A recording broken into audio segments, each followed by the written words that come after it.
C'est pas une question facile, bien que tout le monde la pose, mais est-ce qu'on choisit vraiment? Je ne sais pas. J'ai été dans une famille de médecins. Mon père était médecin, ma mère était médecin. J'étais un mauvais élève. Et quand j'avais quand même réussi à faire ma TLM, je ne sais pas comment d'ailleurs, parce que je n'étais pas bon en maths. Mais en sortant de là, je me dis qu'est-ce que je vais faire? Ben, ce qui était le moins difficile à l'époque, c'était la médecine.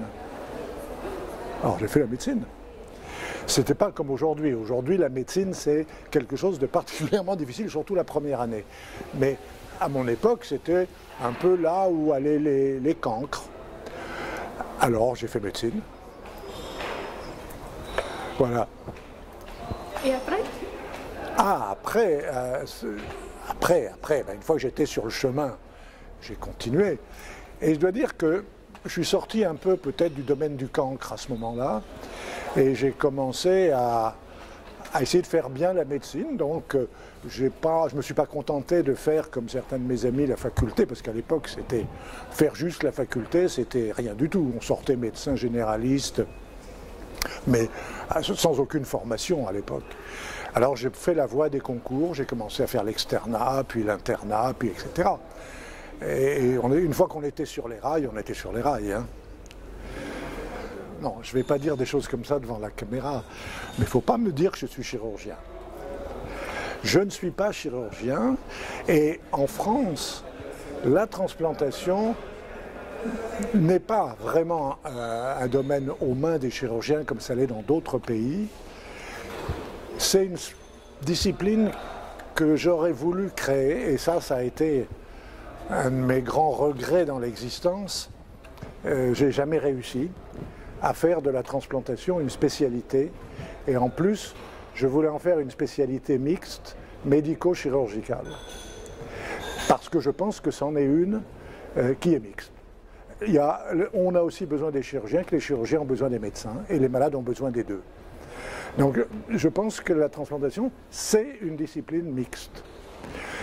Malheureusement, pour des tas de raisons dans lesquelles ce serait un peu peut-être long d'entrer, ça a été le grand échec de ma vie. Je n'ai jamais réussi à créer cette spécialité.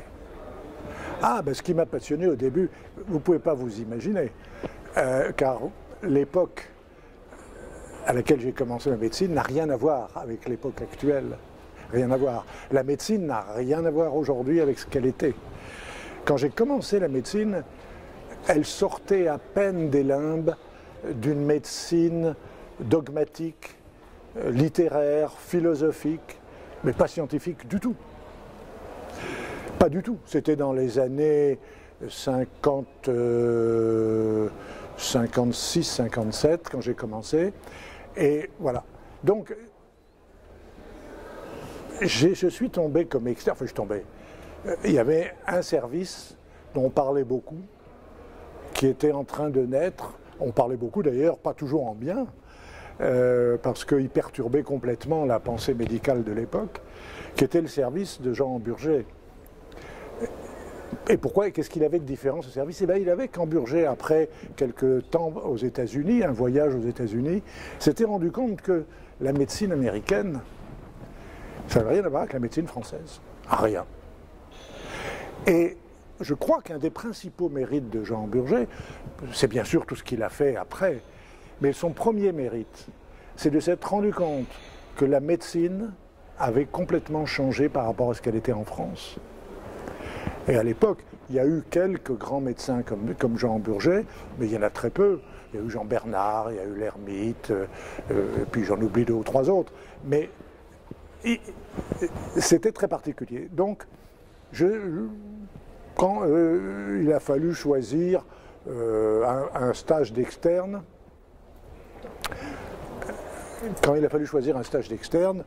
eh ben, parmi les différents services que j'ai choisis, j'ai pris celui d'Amburger. Et alors là, je dois dire que, bon, quand on arrivait, jeune médecin, enfin même pas encore médecin, jeune étudiant en médecine dans ce service, qui était pas localisé dans des grands bâtiments somptueux, merveilleux. C'était des petites salles vétustes, où Hamburger avait quand même cloisonné la salle commune, parce qu'à l'époque, la médecine dans les hôpitaux, c'était la salle commune de 40 lits. Je ne sais pas si vous vous rendez compte de ce que c'est, mais salle commune de 40 lits, c'est quelque chose. Et Hamburger avait réussi à avoir deux salles, une pour les hommes, une pour les femmes. Et il avait, moi j'étais dans la salle de femmes presque tout le temps, parce que ça c'est une attirance personnelle. Et il avait réussi à cloisonner un peu la salle de femmes pour faire un petit peu comme des boxes de chevaux, où il y avait 2 lits, 4 lits par box, ils se faisaient face à face comme ça, et puis voilà. Et c'était dans donc ce vieux service vétuste, un peu rénové, où tout le monde était les uns sur les autres.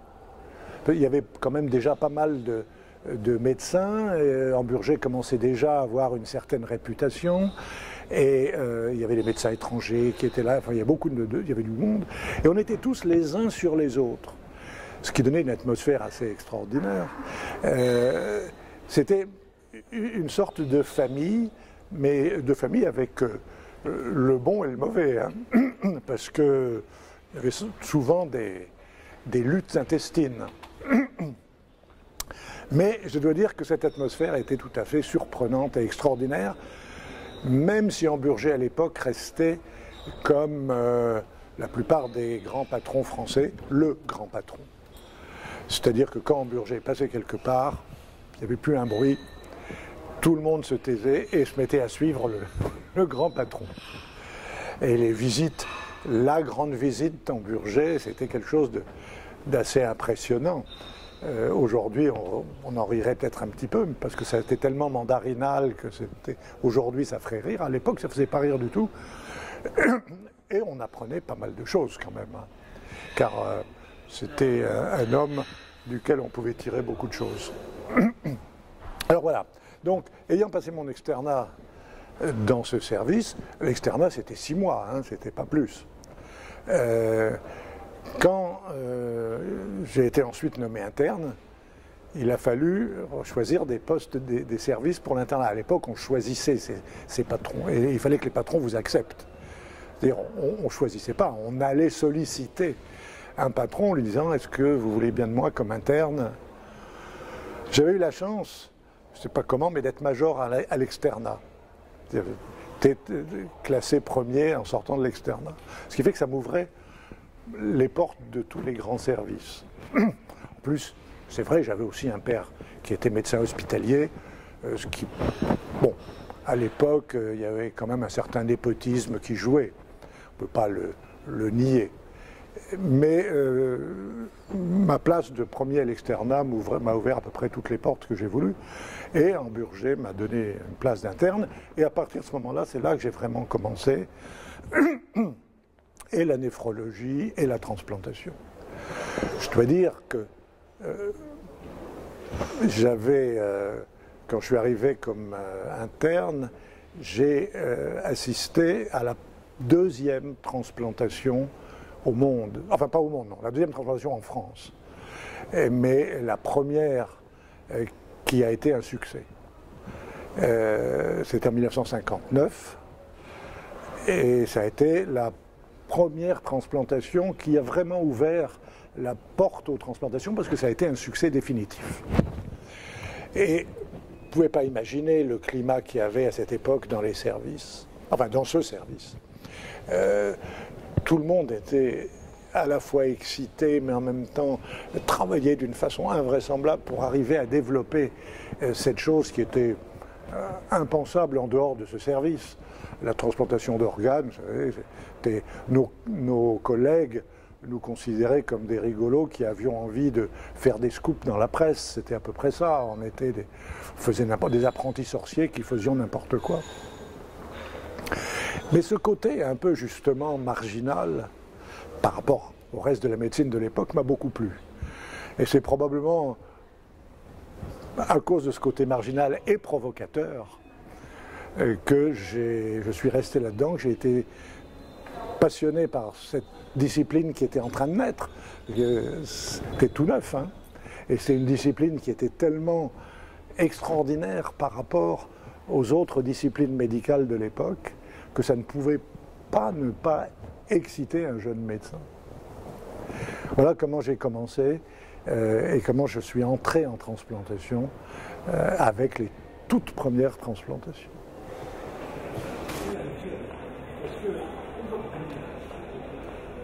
Alors, la première ou la première que j'ai connue? La première que vous avez connue. Parce que la première a eu, je ne l'ai connue que par oui dire, je suis arrivé dans le service 7 ans après.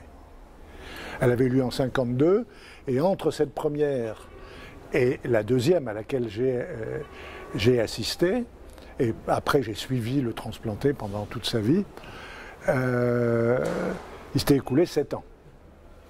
Parce que la première ayant été, les premières qui avaient eu lieu, il y en avait eu quelques-unes à Paris, et toutes avaient été des échecs. Mais dans le service d'Hamburger, la première avait été un échec plus dramatique que les autres, parce que les autres étaient faites avec des reins prélevés sur des personnes décédées. Bon. Mais la première du service Hamburger, qui était la première au monde à être faite avec un rein prélevé sur un donneur vivant, ou sur une donneuse vivante, puisque c'était la mère du receveur. Et quand elle a été un échec, elle ne pouvait pas ne pas être un échec à l'époque. Elle était obligée qu'elle soit un échec, mais elle a été un échec, mais 3 semaines, après 3 semaines d'espoir, parce que pendant 3 semaines, le rein de ce jeune garçon avait fonctionné. Et il a vécu avec ce rein pendant ces 3 semaines. Et puis, il l'a rejeté, ce qui était inévitable. On ne savait même pas que c'était du rejet à l'époque, on ne savait pas comment ça s'appelait, le mot n'existait pas. Donc ça a laissé le service dans un état un peu de dépression pendant un certain temps, mais surtout ça les a incités encore plus à développer la recherche expérimentale en transplantation. Et quand je suis arrivé quelques mois après que cette deuxième greffe ait été faite en juin 1959, l'entrée des internes devait être en novembre, je crois, en fin octobre ou début novembre. Et donc je suis arrivé, vous voyez, juste peu de temps après, et ce transplanté, il était encore dans le service, il vivait presque dans le service, tout le monde était en train de l'inspecter. Alors, et celui-là avait reçu pour la première fois un traitement destiné à combattre le rejet du rein, qui était un traitement hyper lourd, qu'on appelle l'irradiation corporelle totale, c'est-à-dire qu'on avait soumis ce patient à une irradiation qui lui avait détruit la grande majorité de ses cellules de la moelle osseuse, pas toutes, parce qu'on n'avait pas fait une dose létale, mais c'était une dose sublétale, et ça a créé une chose extraordinaire, c'est que cette irradiation a induit ce qu'on appelle aujourd'hui une tolérance. Ça ne vous dit pas grand-chose, mais depuis que je suis en transplantation, tous mes collègues courent après la tolérance. Et aujourd'hui, on ne sait toujours pas faire de la tolérance.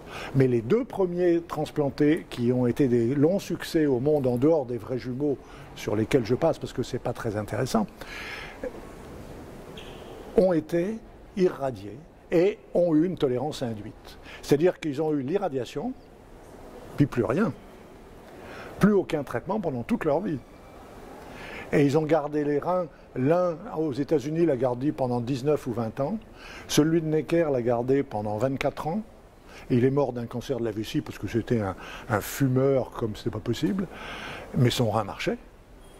Donc il avait une tolérance vis-à-vis de son greffon. Et depuis, c'est les 2 seuls patients. Non, on peut dire qu'il y en a peut-être d'autres actuellement comme ça. Bon, enfin, en gros, sont les 2 seuls vrais patients qui ont une tolérance induite dès la mise en place du greffon. Voilà. Mais on a ensuite recommencé avec l'irradiation. Et il se trouve que ces 2 transplantés avaient été la chance des débutants. Parce que tous les autres, à peu près, sont morts plus ou moins vite après. Parce que l'irradiation totale était quelque chose de terrible, détruisant les globules blancs et les cellules de la moelle, ça a entraîné des infections incontrôlables, surtout qu'à l'époque, l'antibiothérapie n'était pas ce qu'elle est aujourd'hui, la réanimation non plus, et ces gens mouraient rapidement, malgré toutes les précautions qu'on prenait, d'infections généralisées. Et ceux qui ne sont pas morts d'infection généralisée sont morts en général quelques années plus tard de leucémie, conséquence de cette irradiation. Donc on a abandonné l'irradiation totale, mais ça avait impulsé la recherche en thérapeutique immunosuppressive. Et c'était en 1959, et les premiers médicaments immunosuppresseurs d'origine chimique et biologique datent du début des années 60, entre 60 et 63. Et à partir de ce moment-là, la transplantation est partie et s'est améliorée, etc. Et puis, malheureusement, un jour, dans le service Hamburger, on a changé de locaux. Hamburger était devenu célèbre. Il avait un assistant qui avait et lui aussi d'ailleurs avait des relations ministérielles dans divers ministères, et auprès de différents ministres, je veux dire. Et il a réussi à se faire construire ce qu'on a appelé à l'époque le Palais du Rhin. Et notre service, le petit service familial, a déménagé de ce qu'on appelle aujourd'hui, vous pouvez toujours voir si vous allez à Necker, qu'on appelle la cour carrée, qui existe toujours comme elle était quand j'y étais externe. Hein. Elle n'a pas été ravalée, elle n'a pas changé. L'assistance publique ne change jamais rien. La cour carrée est toujours là.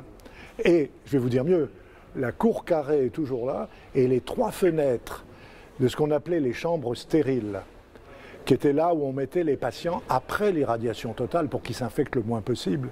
Il y avait 3 chambres, il y avait des sas, 2 sas avant d'arriver à la chambre du malade. Et pour maintenir une atmosphère le plus possible dépourvue de germes, il y avait une pression positive dans ces chambres. C'est-à-dire que l'air était en pression positive, ne pouvait pas rentrer de l'extérieur dans la pièce, mais au contraire sortait de la pièce vers l'extérieur. Ça a évité que les germes rentrent. Donc il y avait en bas des fenêtres 3 petits appareils qui permettaient de pulser l'air à l'extérieur. Eh bien si vous allez dans la cour carrée de Necker aujourd'hui, vous verrez les 3 fenêtres et sous les 3 fenêtres, ce qui reste des appareils de pression positive. C'est pour vous dire le conservatisme de l'assistance publique.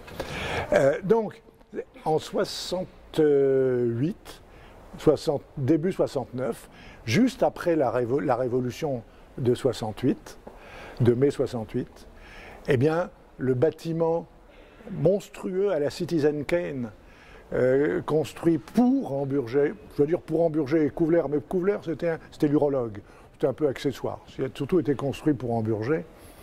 Ce bâtiment est sorti de terre, mais quand vous, je ne sais pas si non, vous n'êtes jamais venu à Necker peut-être, mais si un jour vous allez à Necker, le bâtiment existe encore, bien sûr, on est encore. Maintenant, ce bâtiment représente tout Necker adulte. Alors que quand moi j'y suis entré, il y avait 2 services, celui d'Hamburger, celui de Couvler. Maintenant, c'est la totalité de Necker adulte dans ce bâtiment. Hein? Bon, eh bien pourquoi je vous dis ça? Je vous dis parce que quand on a déménagé, on a perdu beaucoup, non pas en capacité de travail, parce qu'au contraire, on avait nos aises, etc., mais dans l'esprit de famille du service. On s'est retrouvés isolés, chacun à son étage, un étage délirant, et on ne se voyait pratiquement plus. Et ça a changé considérablement l'atmosphère du service, mais considérablement. Jusqu'à ce qu'on passe dans ce grand bâtiment, c'était un service de pionniers, de gens qui découvraient, c'était fabuleux. Après, on est passé à un service froid, impersonnel, et c'était beaucoup. Enfin, bon, alors on recréait chacun dans son propre étage, dans sa propre salle de patient, on recréait son service. Mais ça n'avait plus le même esprit qu'avait le service des débuts. Il ne faut pas toujours s'agrandir, c'est pas toujours bien. Et voilà, ça a été... Et alors, bon, la transplantation des débuts, c'était quelque chose aussi d'assez extraordinaire, dont les jeunes aujourd'hui ne se rendent, même certains des plus vieux, ne se rendent pas compte. Je me suis occupé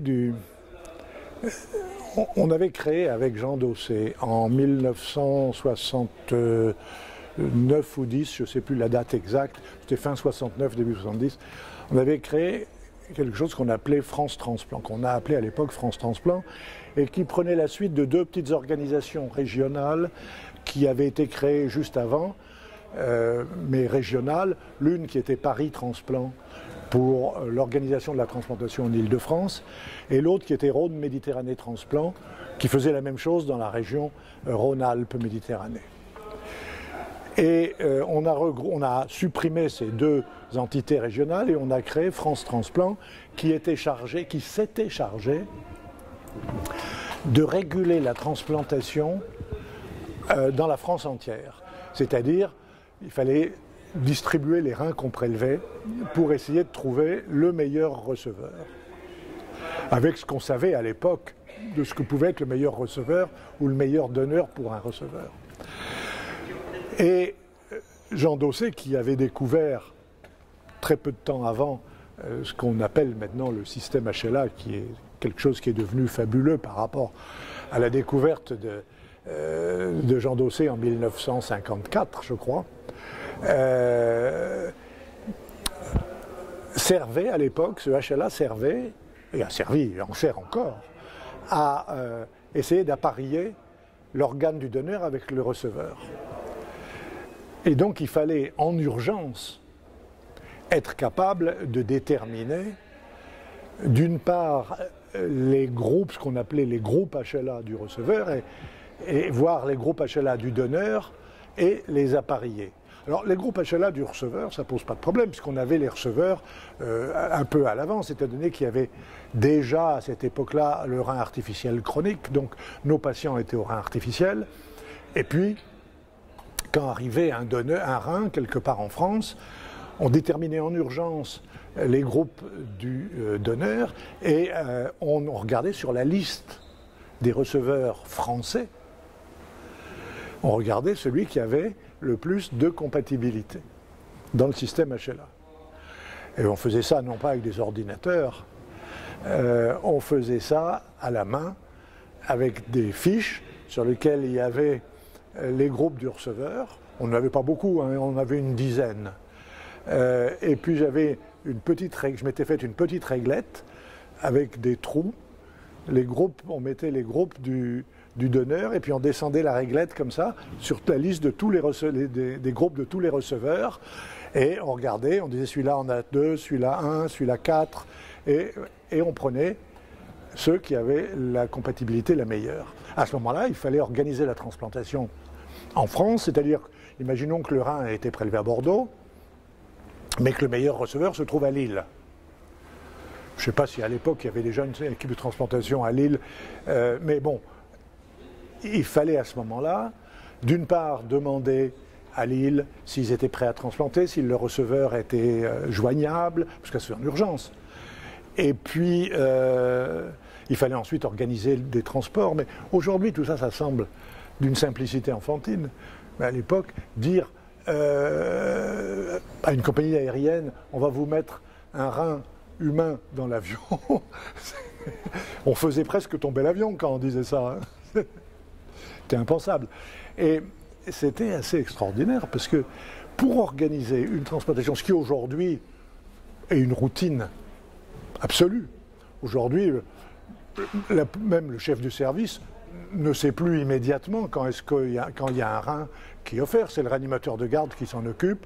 Il fait ça dans sa garde pendant la nuit. Enfin, c'est une routine totale.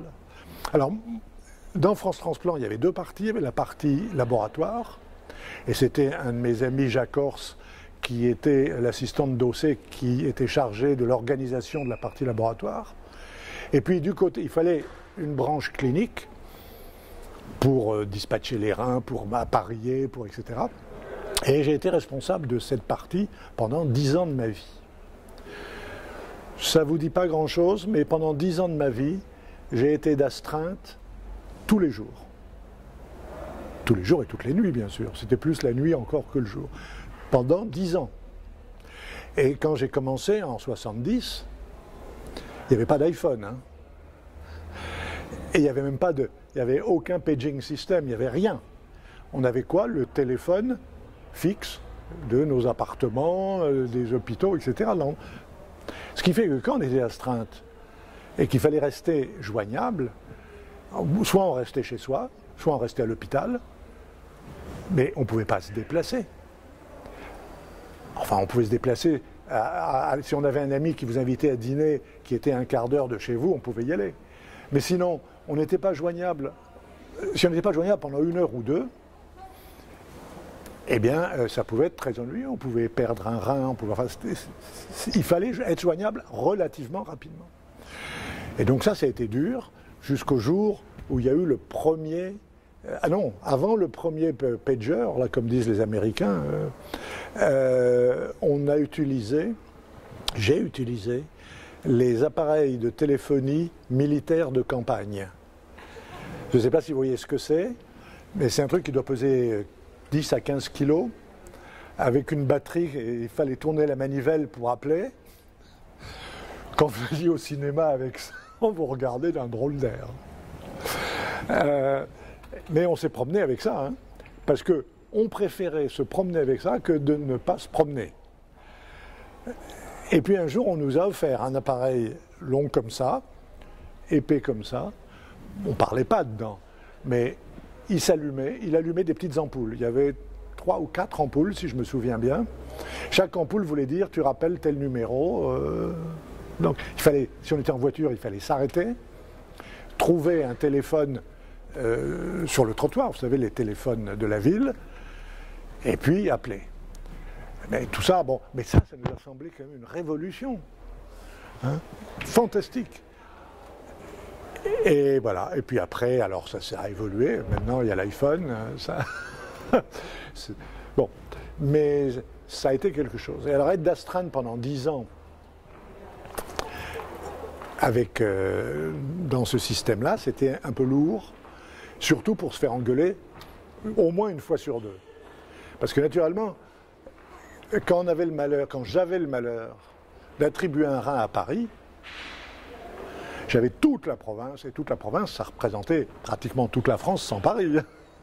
J'avais toute la province qui me tombait dessus en disant « Ouais, c'est toujours Paris qui est favorisé, c'est pas étonnant, qu'est-ce que c'est que ce truc-là ?» Et ce qui a fait qu'au bout de 10 ans, j'ai été obligé de m'en aller de France Transplant, parce que on avait une telle agressivité contre Paris, parce qu'effectivement, on avait plus de receveurs à Paris. Il y avait plus de malades, il y avait plus de receveurs. Effectivement, en nombre absolu, il y avait beaucoup plus d'organes qui allaient à Paris. Mais j'avais fait, pour essayer de faire taire un petit peu les critiques, j'avais fait des pourcentages d'attribution. On s'est aperçu que les pourcentages n'étaient pas très différents d'une ville à l'autre. Mais non. Alors bon. Donc on se faisait engueuler. Je me faisais engueuler très très souvent en disant « Ouais, c'est scandaleux, etc. etc. » Mais ça fait rien, c'était la bonne ambiance et... voilà, c'était un peu les débuts de la transplantation. Ça, c'est les débuts de la transplantation pratique. Puis il y a eu les débuts de la recherche en transplantation. Parce que très vite, Hamburger a impulsé, dans le domaine de la transplantation, la recherche, à la fois la recherche du laboratoire et la recherche clinique. Alors, je ne parlerai pas de la recherche du laboratoire, parce que moi, je ne me suis jamais beaucoup investi dans la recherche du laboratoire. C'était un autre des élèves de Jean Hamburger qui a monté la recherche au laboratoire dans le service, qui était Jean-François Bach, qui est maintenant le secrétaire perpétuel de l'Académie des sciences. Et on a travaillé ensemble donc tout le temps. Mais moi, je m'occupais de la recherche clinique, en particulier. J'ai fait un petit peu de recherche, c'était pas vraiment du laboratoire, c'était du laboratoire expérimental. J'ai fait de la recherche sur la conservation des reins en travaillant sur le porc. Mais dans le service, on montait les porcs à l'étage des laboratoires, parce que nos porcs étaient... Il y avait le bâtiment où il y avait les cages des animaux n'était pas dans le même bâtiment que celui où il y avait le laboratoire où on travaillait. Alors j'allais chercher les porcs dans le bâtiment, je leur faisais traverser la cour de Necker et on les montait dans le monte-charge, où montaient aussi parfois les malades, jusqu'au 5e étage, où j'avais mon laboratoire où on opérait les porcs. Et alors on ne les promenait pas en laisse.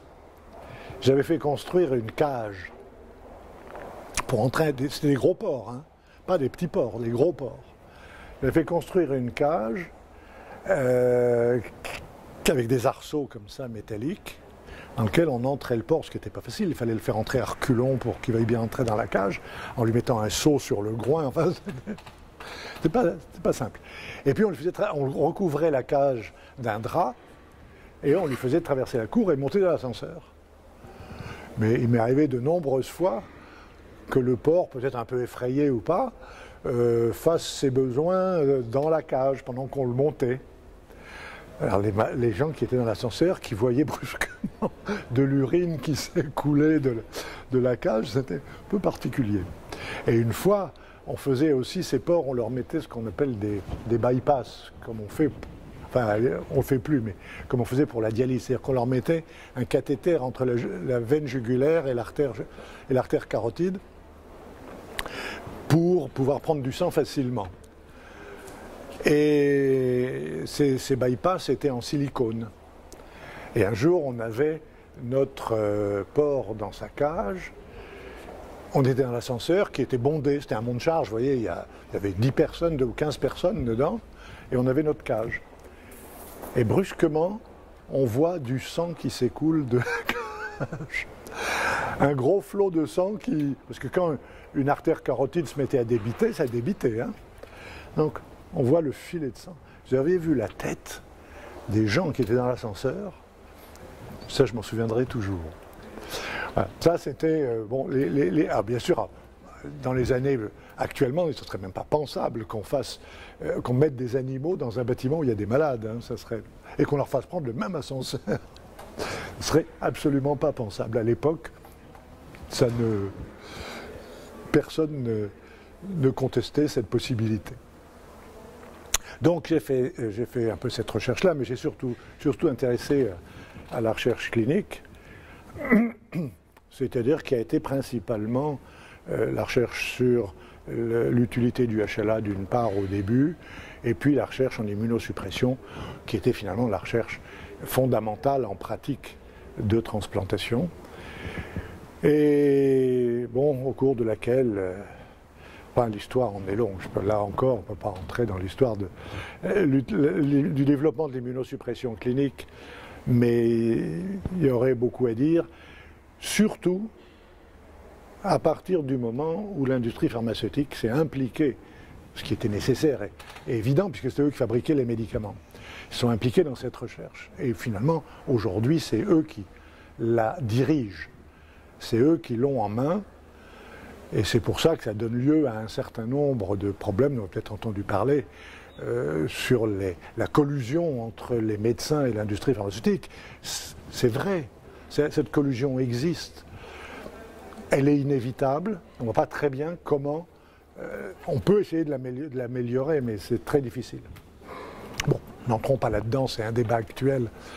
Mais jusqu'aux années 83, 2, 3, 4, quand le premier immunosuppresseur très puissant et donc très cher a été mis sur le marché, qui s'appelait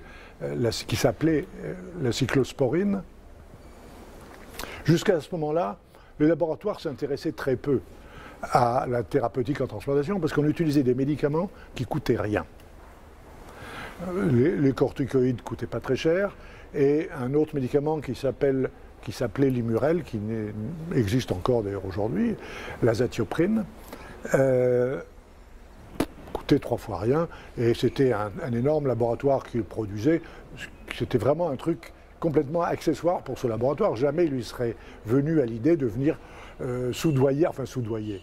payer des médecins pour le développement de Limurel. D'ailleurs, c'était le seul médicament qu'on pouvait utiliser et puis ça ne rapportait rien au laboratoire. Mais à partir des débuts des années 80, l'industrie pharmaceutique est entrée et a changé beaucoup. Alors, ça a apporté des choses bien, c'est-à-dire jusqu'au début des années 80, les protocoles de recherche étaient faits à la française, c'est-à-dire que ce n'était pas terrible. Et puis à partir des années 80, et petit à petit, ils ont été faits de plus en plus à l'américaine, c'est-à-dire avec des normes scientifiques qui permettaient de dire si les résultats observés avaient une chance de correspondre à une certaine réalité. Et ça, c'est l'industrie pharmaceutique qui nous l'a apporté. Elle ne nous l'a pas apporté forcément de bon cœur, mais elle nous l'a apporté parce qu'elle en a été obligée par la Food and Drug Administration aux États-Unis, qui petit à petit ne voulait plus accorder de licence aux médicaments s'ils ne répondaient pas, si les protocoles expérimentaux n'avaient pas répondu aux normes scientifiques. Alors, on a appris ça d'eux, et ça a été un bien considérable pour la recherche clinique française.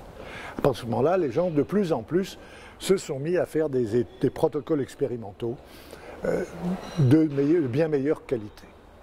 Malheureusement, c'est devenu de plus en plus cher. D'une part parce que l'industrie pharmaceutique s'est mise à vendre ses produits de plus en plus cher, et d'autre part parce que les exigences des autorités administratives qui donnaient les licences ont été de plus en plus grandes. Et ce qui fait aujourd'hui, pour un protocole d'étude d'une nouvelle molécule immunosuppressive, je crois que sur les 10 ans, il faut à peu près $1 milliard pour arriver entre le début et la mise sur le marché. Qui peut faire ça? Des compagnies immenses qui ont des épaules hyper solides. Parce que pour une molécule qui va arriver au bout et qui finira par rapporter de l'argent, combien il y en a qui vont être perdus en cours de route? Parce qu'on s'aperçoit qu'elles ne sont pas bien, qu'elles sont dangereuses, qu'il y a ci, qu'il y a ça. Donc le développement aujourd'hui est devenu, et il n'y a que l'industrie pharmaceutique et la grosse industrie pharmaceutique, ce qu'on appelle aux États-Unis les big pharma, qui peuvent valablement développer ces protocoles. Alors ça c'est bien, mais c'est une contrepartie, c'est qu'elles ne développent que les protocoles qu'elles veulent développer. Donc les protocoles qui les intéressent. Et puis en plus, c'est l'industrie pharmaceutique qui fait le design des protocoles.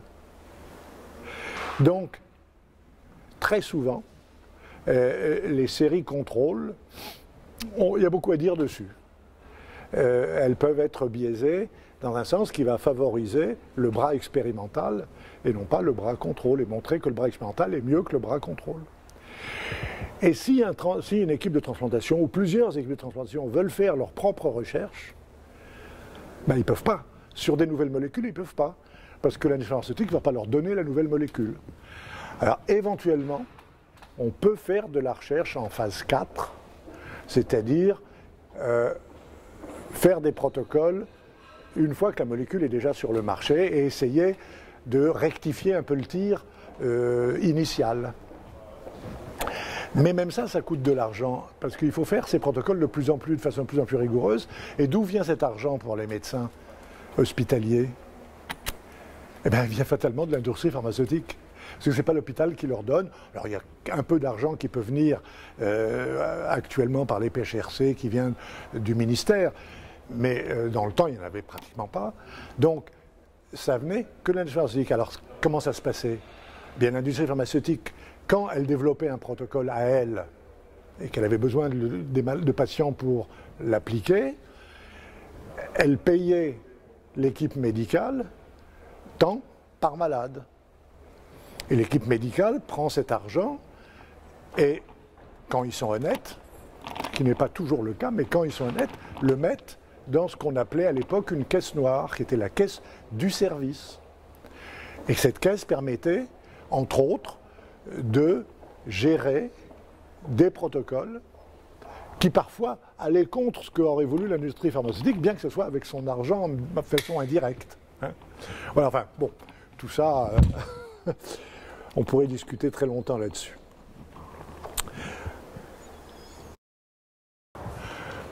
Alors, puisqu'on parlait là, de l'industrie pharmaceutique et de la chimiothérapie, il faut que je vous raconte l'histoire des premiers agents immunosuppresseurs biologiques, c'est-à-dire qui sortaient pas de la chimie, mais qui étaient fabriqués à partir d'animaux.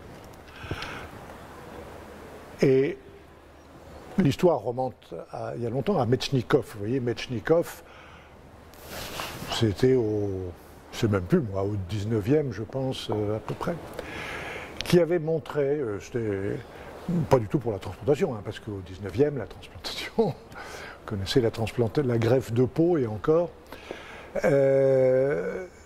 avait montré que des cellules pouvaient créer je ne sais plus comment on appelait ça, c'était pas des anticorps, je ne sais pas comment on appelait ça, je ne sais plus quel était le terme utilisé à l'époque, pouvaient fabriquer quelque chose qui allait redétruire les cellules.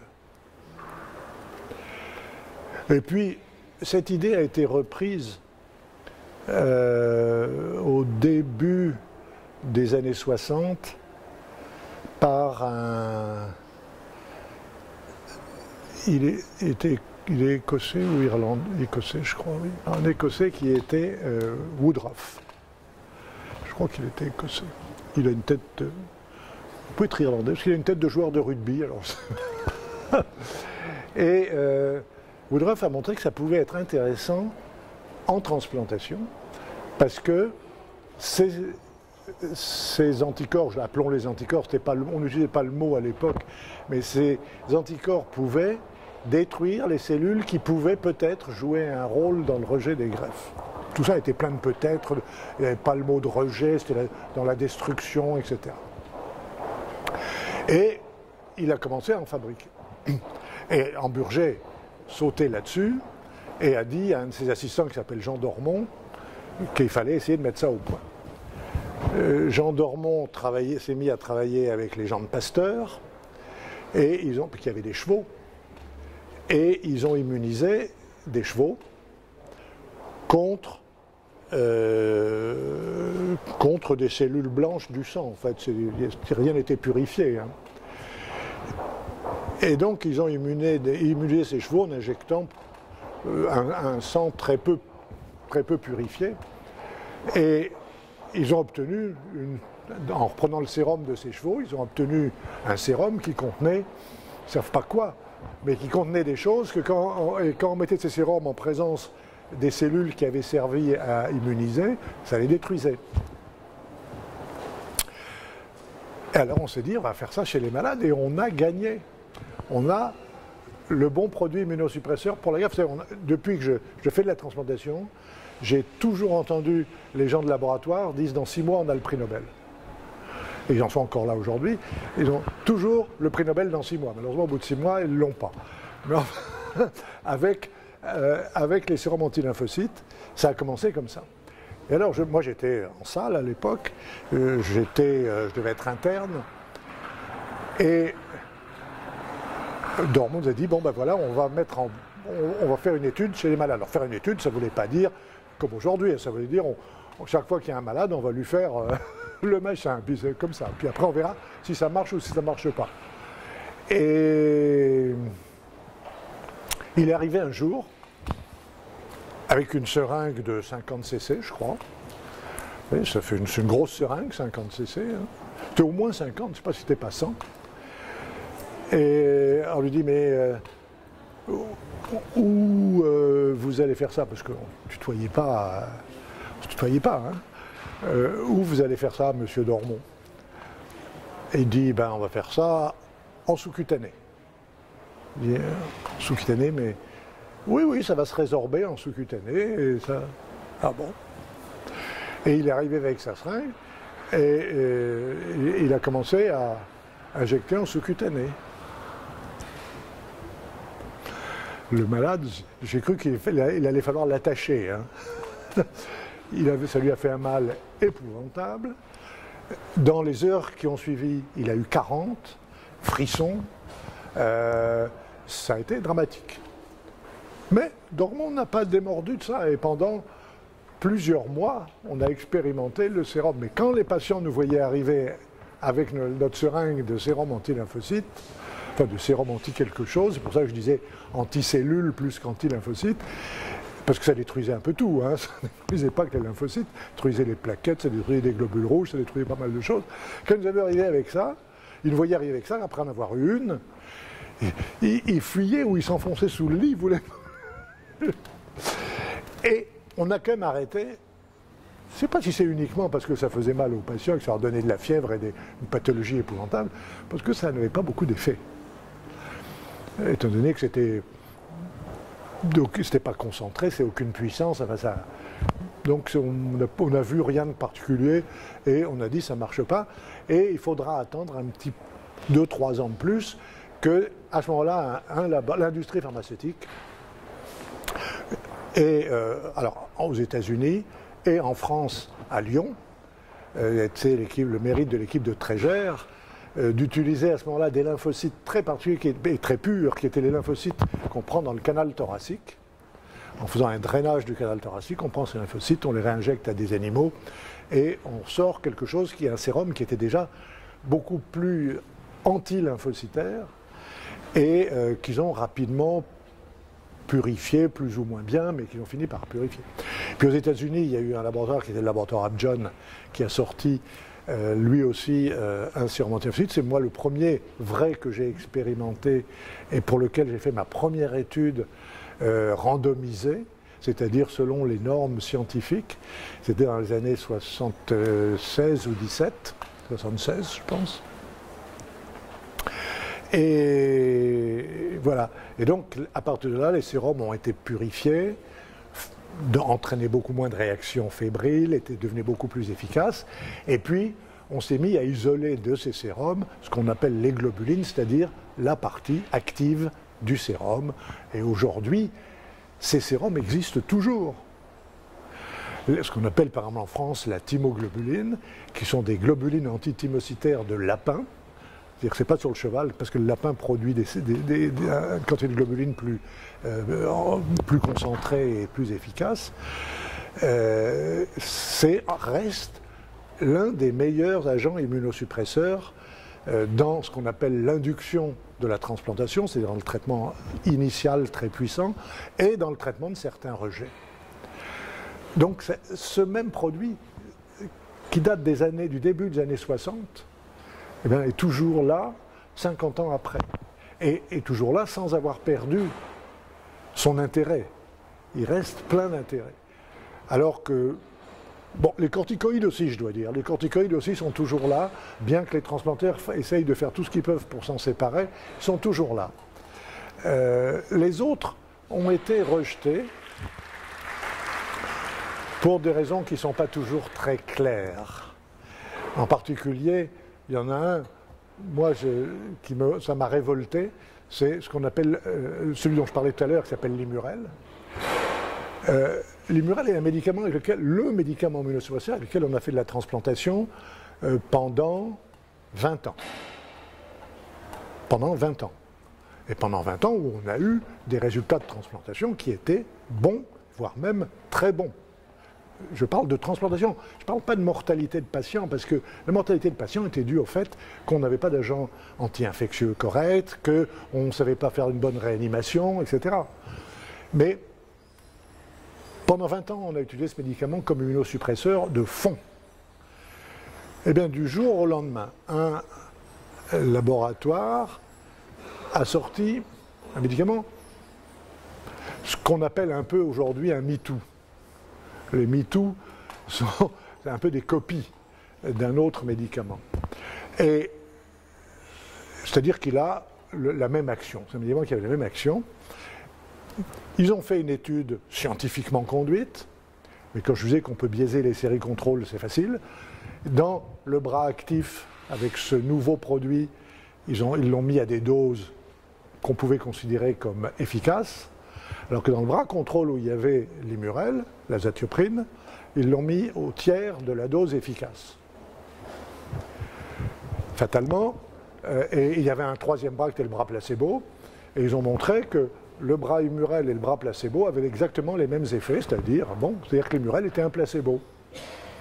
Et ils ont dit, notre produit c'est le bon. Et leur produit, il vaut 15 fois plus cher que Limurel. Voilà, c'est juste un exemple en passant de la manière dont on peut biaiser une étude qui a l'air scientifiquement bien conduite. Bon, Alors après, je reviens au sérum anti-lymphocyte pour vous raconter une autre histoire qui malheureusement a été un peu triste. C'est l'histoire de ce qu'on appelle les anticorps monoclonaux. Les anticorps monoclonaux, c'était peut-être un progrès sur les globulines antilymphocytaires. Parce que les globulines antilymphocytaires, ça a toujours été une soupe d'anticorps. Dans la préparation, il y a des anticorps dirigés contre des tas de récepteurs des lymphocytes. Donc on ne sait pas toujours très bien ce qu'on fait. On peut définir cette soupe, mais on ne le fait pas en général. Alors qu'avec les anticorps monoclonaux, qui est une technique sur laquelle je n'entrerai pas, qui permet d'isoler un anticorps qui est dirigé contre un seul des récepteurs présents à la surface d'une cellule, et même pas contre tout le récepteur, mais contre une partie particulière d'un récepteur. Ce qui fait qu'on sait ce qu'on fait quand on a cet anticorps. Et j'ai été amené très vite, c'est-à-dire au début des années 80, entre 80 et 81, avec Jean-François Bach et Lucienne Chatenou, qui était son assistante, à expérimenter ces anticorps monoclonaux qu'un laboratoire était venu nous apporter. Le laboratoire qui les fabriquait était un grand laboratoire américain qui était Ortho. Non, Silag, ça a été après. C'était une filiale de Johnson & Johnson qui s'appelait Ortho parce que c'est eux qui faisaient tous les trucs pour les femmes, là, Ortho-Gino, Ortho, je ne sais quoi. Et ils nous ont dit, voilà, ce médicament, alors on leur a dit, mais c'est la première fois qu'on l'utilise. Ils disaient, non, non, il y a un Américain, qu'on connaissait d'ailleurs, qui s'appelle Ben Cosimi, qui l'a utilisé à Boston chez quelques malades dans le traitement du rejet. Il dit que c'est très bien. Alors on a réfléchi, etc. Puis en fonction de l'action du médicament, j'ai dit, mais pourquoi l'utiliser dans le traitement du rejet alors que cet anticorps bloque la reconnaissance des antigènes étrangers par le lymphocyte? Il faut l'utiliser dès le départ. Alors on savait chez l'animal que c'était quand même un truc qui avait l'air assez puissant. Et le laboratoire s'est un peu fait tirer l'oreille. Puis il a dit, si, mais on va même vous faire un scoop. On va utiliser cet anticorps sans aucun autre immunosuppresseur. Ça ne sert à rien, ni stéroïdes, ni murel, ni sérum lymphocyte, ni rien. On va donner comme seul traitement cet anticorps. Ah là, ils ont été un peu excités. On leur dit, vous comprenez, si on bloque la reconnaissance, on ne doit plus avoir besoin d'autres immunosuppresseurs. Et on a fait nos 6 premiers patients comme ça. Malheureusement, c'était un anticorps qui était fabriqué chez le rat ou chez la souris, je ne sais plus. C'était un anticorps murin. Et donc c'était des xénoprotéines, protéines étrangères complètement. Et donc, très rapidement, le receveur de l'anticorps fabriquait des anticorps contre l'anticorps et détruisait l'efficacité de l'anticorps thérapeutique. Alors au bout de, ça dépendait des patients, mais au bout de quelques jours, on n'avait plus d'action. Et les patients faisaient des rejets. Mais pendant toute la durée du temps où l'anticorps était injecté, il n'y avait jamais eu de rejet. Bon, enfin, c'était le début. Et alors ça, c'était quelque chose quand même qui nous excitait beaucoup. Mais il se trouve que le laboratoire Johnson & Johnson qui fabriquait ce machin-là, l'équipe qu'ils fabriquaient chez eux était une équipe où il y avait 2 personnes à la tête qui se bouffaient un peu le nez sur la propriété de cet anticorps. Il y avait un dénommé Gideon Goldstein, et puis celui qui avait, comment il s'appelait, Kung, qui avait donné une partie, enfin une initiale à ce médicament qui s'appelait l'OKT3, c'était Ortho Kung T-cell, cellule T, c'est ça OKT. Ortho Kung T-cell. Et Kung et Goldstein se bouffaient le nez pour les royalties, le brevet, les machins. Ce qui fait que Goldstein a mis la main dessus et a voulu être le seul à gérer tout le développement de ce produit. Ce qui n'était pas possible. Il ne pouvait pas contrôler à lui seul toutes les équipes qui allaient le faire. Alors il a donc dit il y aura une équipe qui va faire, ou 2 équipes dans le monde, et puis c'est tout. Ce qui était largement insuffisant pour étudier de façon valable et rapide ce produit. Et ce qui est dommage, c'est que Kung avait développé pendant ce temps 10 anticorps monoclonaux chez Ortho. Et à cause de cette bagarre entre eux, Kung est parti, laissant Goldstein seul chez Ortho. Goldstein a complètement loupé le marketing et la gestion du protocole expérimental de ce produit, ce qui fait qu'il n'a jamais été vraiment développé de façon satisfaisante et qu'Ortho a un peu laissé tomber réellement le développement. Si ça n'avait pas été comme ça, et alors, alors les transplanteurs, comme c'était un produit murin, c'est vrai que ça donnait des réactions un peu difficiles pendant 24-48 heures chez les malades. Et les transplanteurs en ont profité pour dire ouais, oh, tout ça c'est un produit mal géré, etc. Et s'en sont détachés. À ce moment-là est arrivé le produit miracle de la transplantation. On ne va pas dire le nom parce que c'est. Et les transplanteurs se sont rués dessus en disant voilà enfin de quoi faire de la transplantation. Pas entrer là-dessus, mais ce produit n'a rien apporté ou pas grand-chose en termes de résultats. Il a apporté un certain nombre de choses, mais pas vraiment en termes de résultats. Et les monoclonaux ont perdu 90, 95, au moins une quinzaine d'années. Au moins une quinzaine d'années avant de revivre, avant d'être ressuscités. Et si ça n'avait pas eu cette bagarre, et si le développement s'était fait, les monoclonaux se seraient développés, je pense, et on aurait gagné au moins 10 ans sur l'étude des monoclonaux, et peut-être sur ces fameux protocoles d'induction de tolérance. Voilà comment la petite histoire peut chambouler la grande.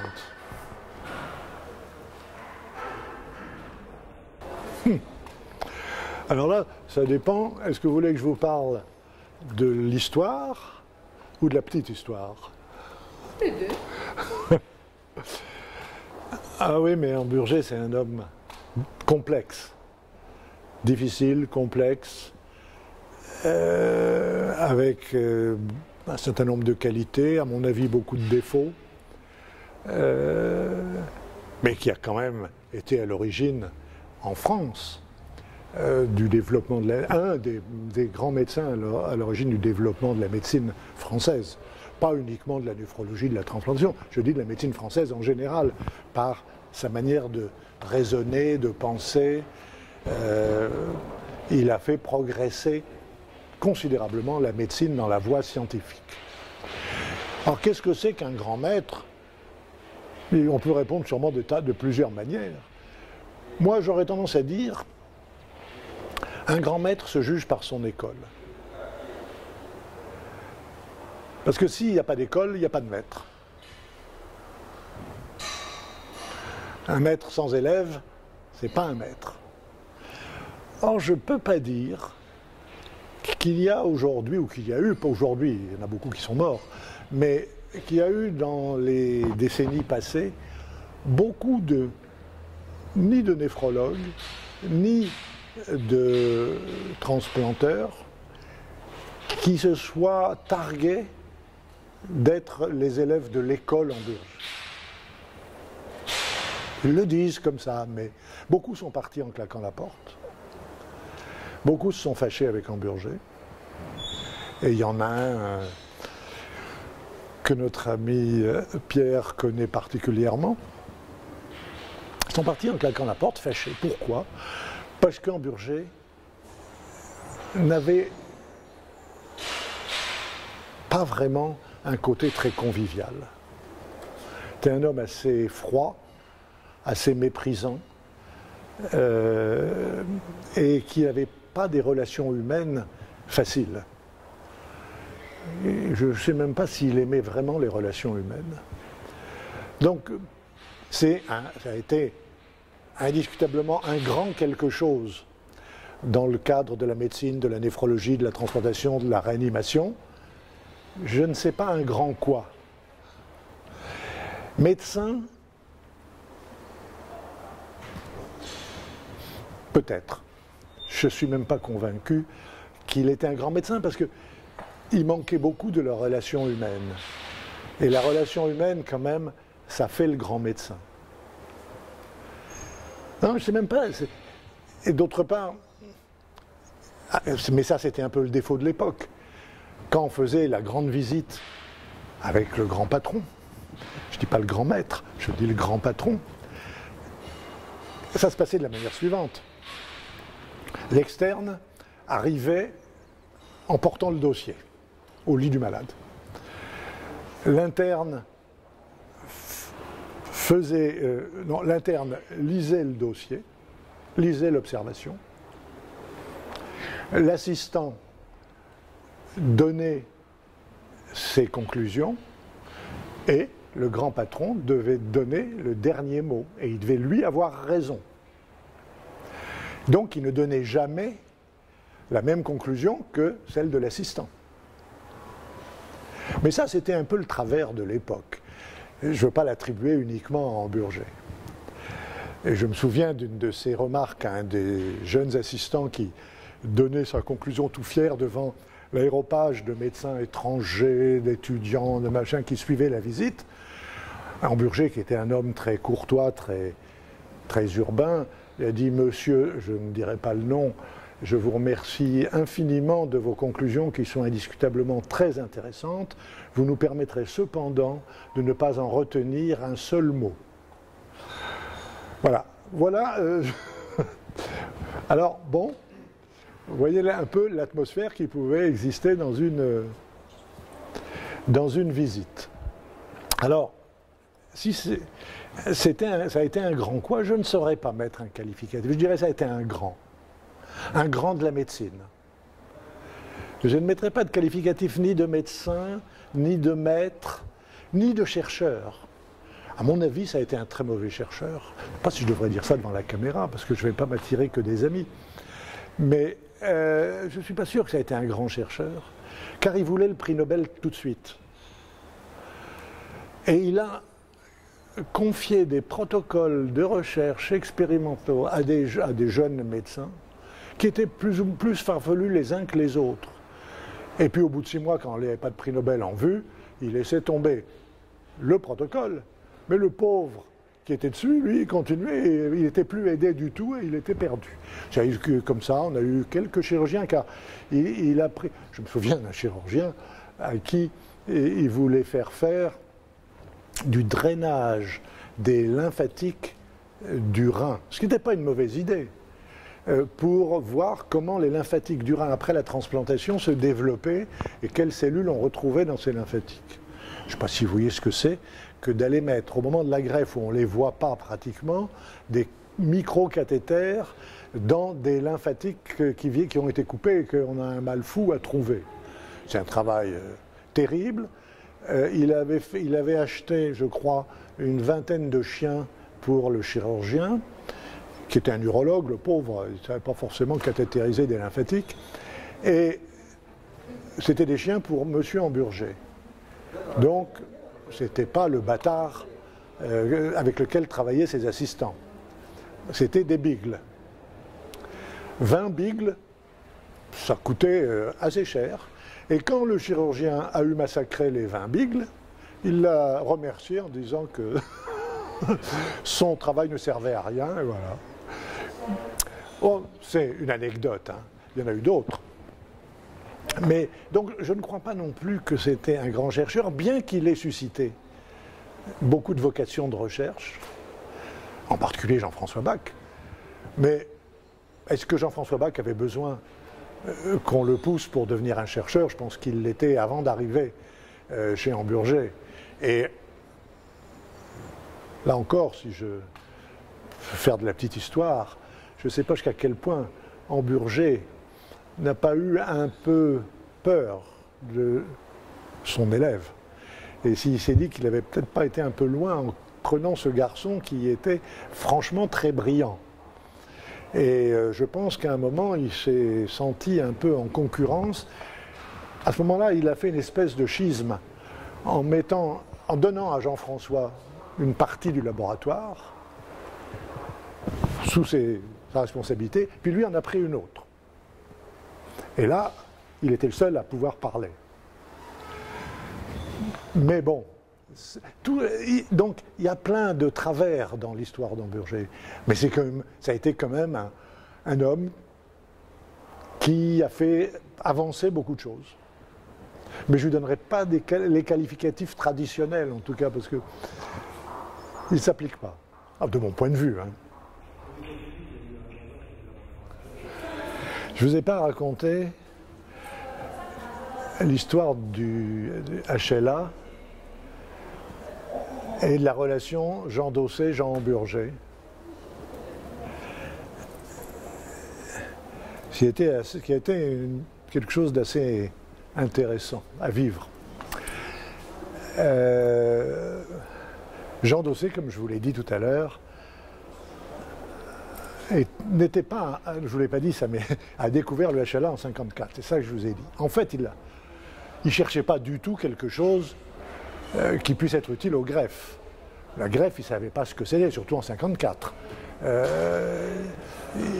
Hamburger savait, Dosset ne savait pas. Enfin, savait. Commençait à entrevoir ce qu'on pourrait faire avec les greffes.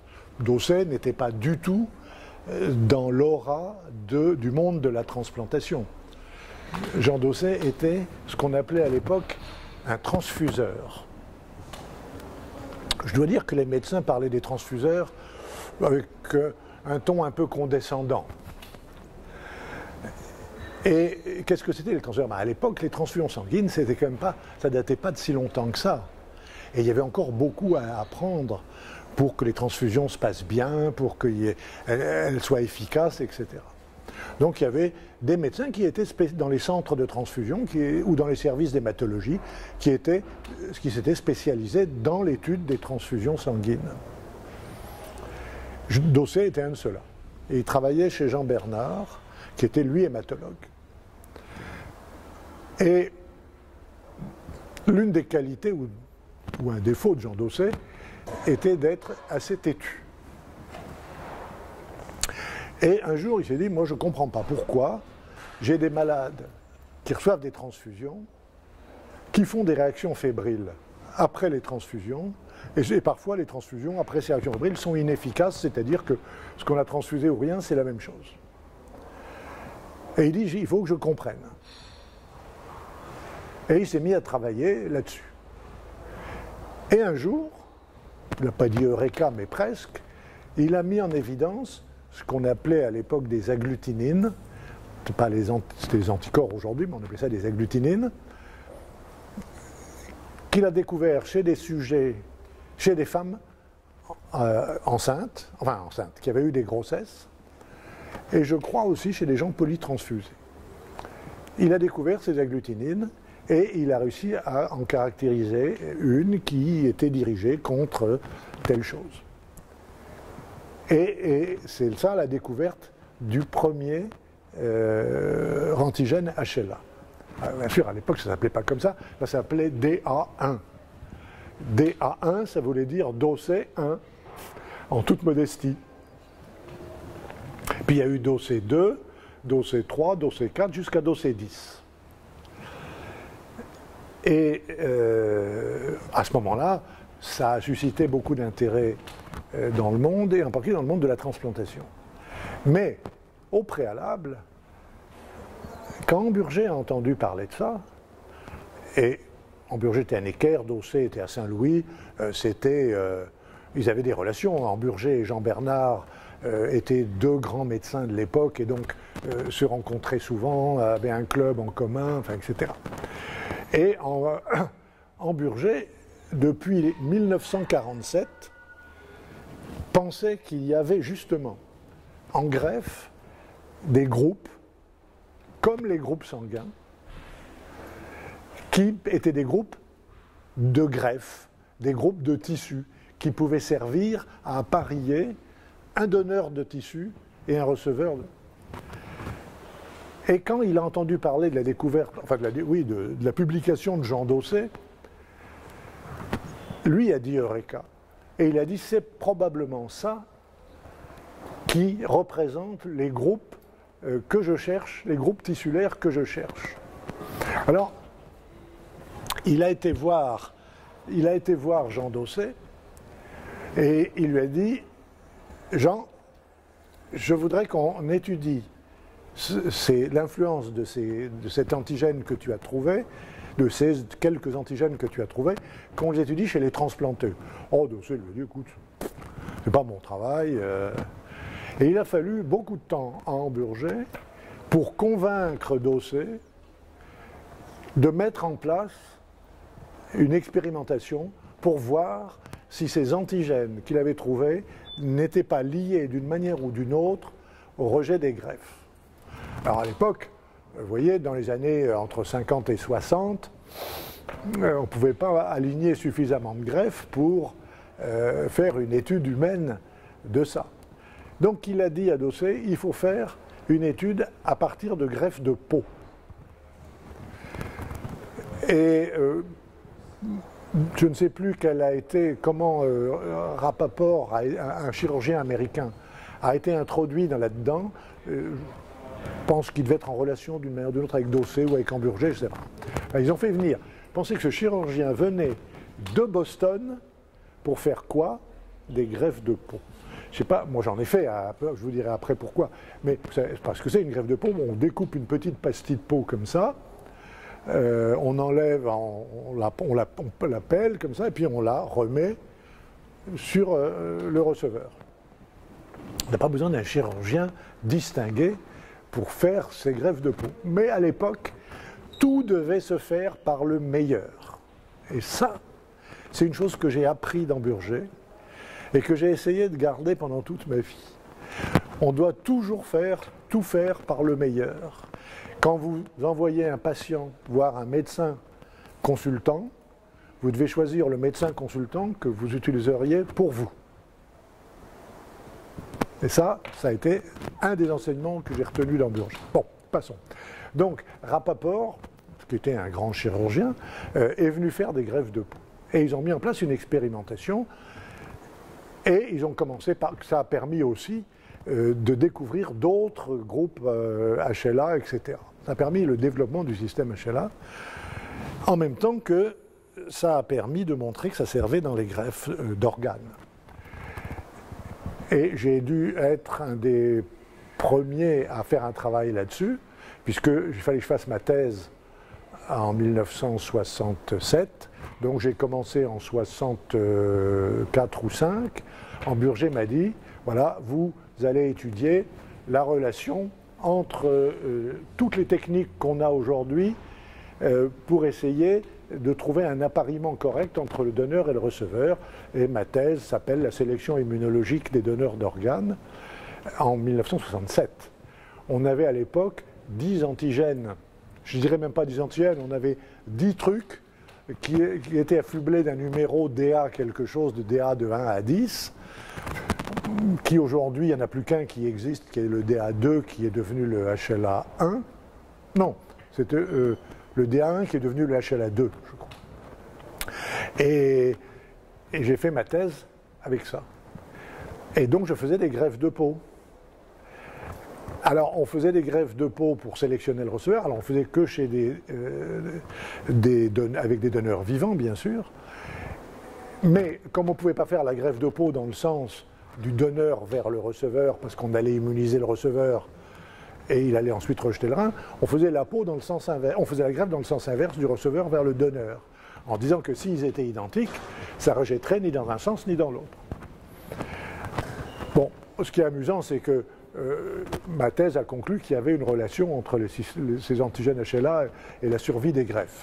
Quand on pense à toutes les controverses qu'il y a eu par la suite, et jusqu'à, bon, peut-être plus jusqu'à maintenant, mais enfin jusqu'à il n'y a pas très longtemps, on se dit que, pas que j'avais truqué, mais que bon, ça a été un coup de hasard, peut-être. Alors, pourquoi je vous raconte cette histoire? C'est pas pour ma thèse, c'est pour vous raconter cette relation entre Hamburger et Daussé sur le HLA.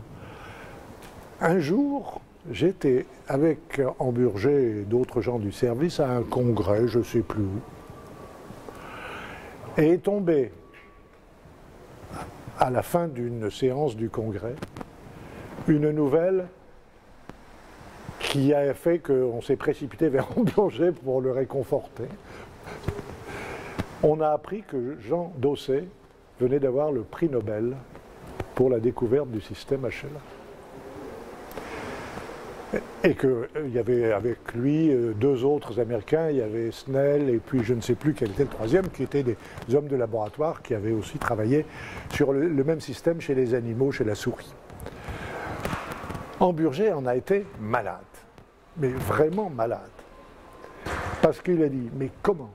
Il n'a jamais compris ce que c'était le HLA, il a fallu que je lui dise à quoi ça allait servir. C'est moi, j'aurais dû avoir le prix Nobel, au moins être associé à lui. Je dois dire qu'il n'avait pas tort. Il n'avait pas tort. Car moi, j'ai vécu aussi Dosset dans ses débuts. Et c'est vrai que Dosset et la relation entre le HLA et la transplantation, c'était pas toujours très clair. Mais bon. Donc, Amburger en a fait réellement une maladie. Voilà. Et Dosset n'a pas dit à Amburger, c'est dommage que tu n'aies pas été avec moi. Non.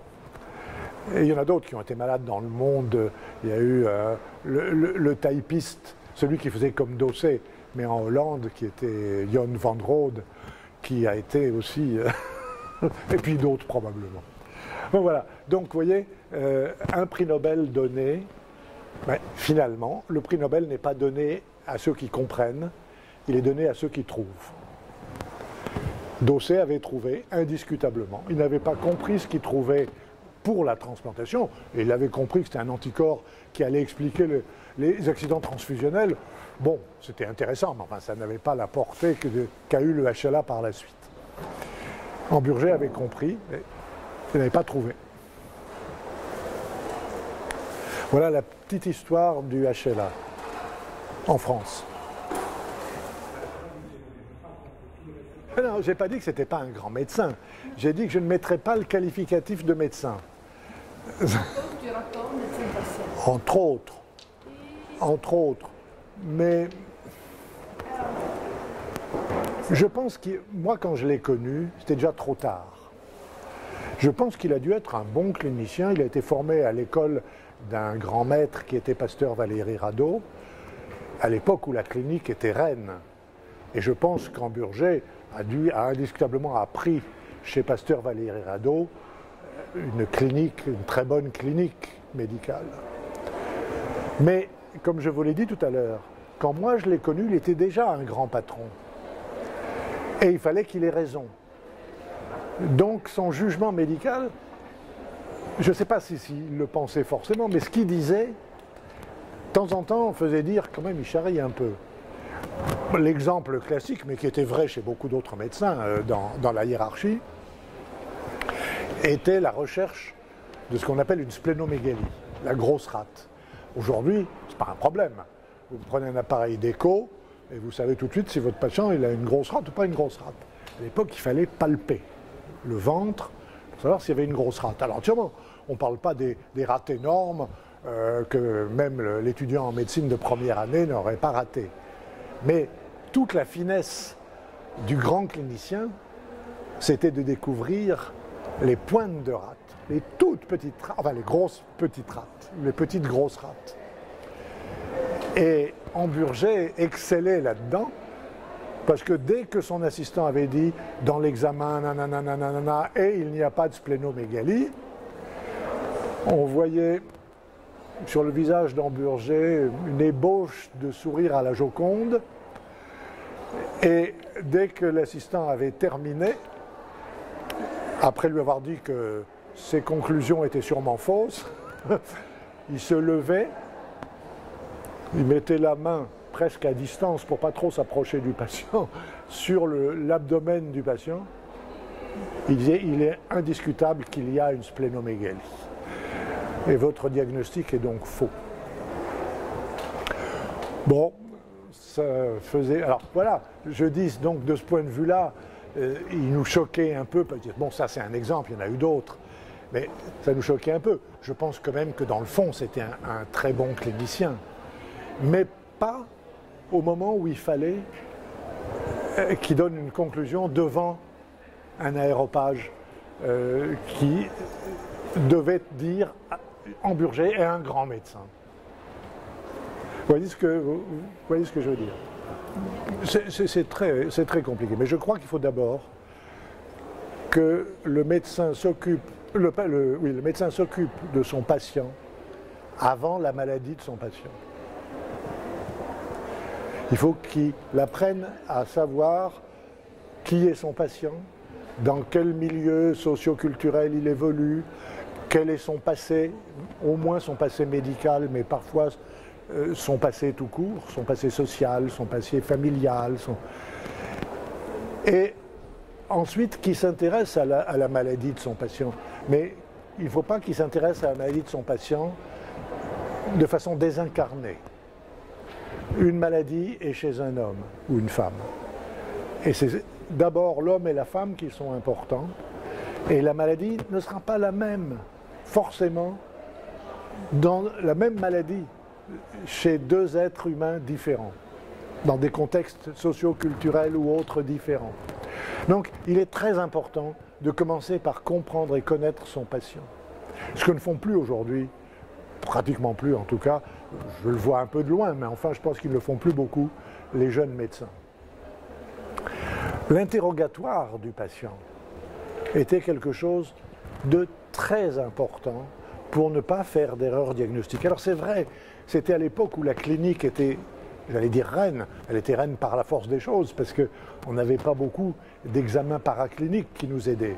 L'échographie n'existait pas, le scanner n'existait pas, on avait simplement quoi? La radio simple, et puis la tomographie. C'était des moyens très pauvres pour faire des bons diagnostics. Donc la clinique était très importante, et dans la clinique, le patient jouait bien sûr le rôle numéro un. C'est vrai qu'aujourd'hui, on arrive à faire des diagnostics, peut-être en se passant plus de l'histoire du patient, mais pour la thérapeutique, c'est pas vrai. La thérapeutique doit se faire dans le contexte socio-culturel du patient. Et nous, en transplantation, on voit ça tous les jours. Quand on fait de la transplantation chez des patients, par exemple des Noirs arrivant d'Afrique, qui débarquent dans un pays comme la France, qu'on met dans un hôpital, ils n'ont jamais vu de choses comme ça, et qu'on leur parle de leur mettre le rein d'un cadavre dans leur corps, ça déclenche souvent des catastrophes. Simplement, c'est le concept. Donc, ça c'est un exemple extrême, mais ce que je veux dire, c'est que le terrain est quelque chose de fondamental, et ça, un grand médecin, à mon avis, même aujourd'hui, doit se préoccuper de ça. Après, il faut de la rigueur, des connaissances bien sûr, mais il faut de la rigueur et un esprit critique. Et ne pas vouloir chercher à tout prix le mouton à 5 pattes.